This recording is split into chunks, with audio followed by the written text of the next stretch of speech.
Okay, Tuesday 421. This lesson is about nets, and there's a video about nets right here. But essentially, nets are a way to show two-dimensionally, so on a flat surface, it's a way to show how you could make a shape. Thanks for the update. Okay, so uh, for these, they're going to give you three-dimensional shapes.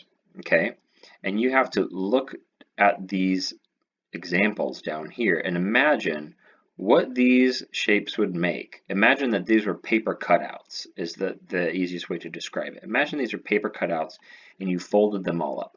What would they look like? Another thing that you can do is look at this shape right here and imagine what is this shape made out of. It looks like it's a rectangle on the bottom, right? And then the front of it is a triangle, right? And that means we have a triangle back here too. There's a triangle on the back.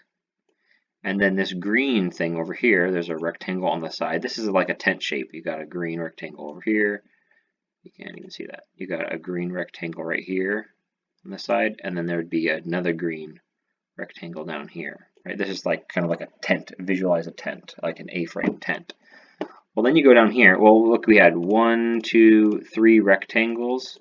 So we have 3 of these. We've got 3 rectangles, and then there's the triangle on the front and the back. So you've got 2 triangles.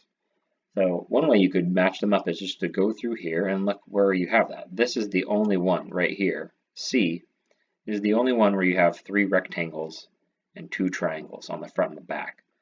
But you can also try and visualize folding these up. This would be some crazy shape with a bunch of triangles, maybe like a soccer ball that's made of triangles type of situation. This, if you folded these all up, this would make a square pyramid. There would be a square on the bottom and they'd all come to a point.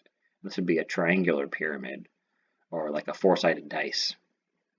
But basically nets are just if you took three-dimensional shapes and you unfolded them, and what would they look like on a flat surface? And but this is one way you can, if you're looking at it and you can't figure it out based off of the shapes, it's helpful to count the actual shapes of the three-dimensional shape and just total them up and then look for the net that looks like it matches those shapes.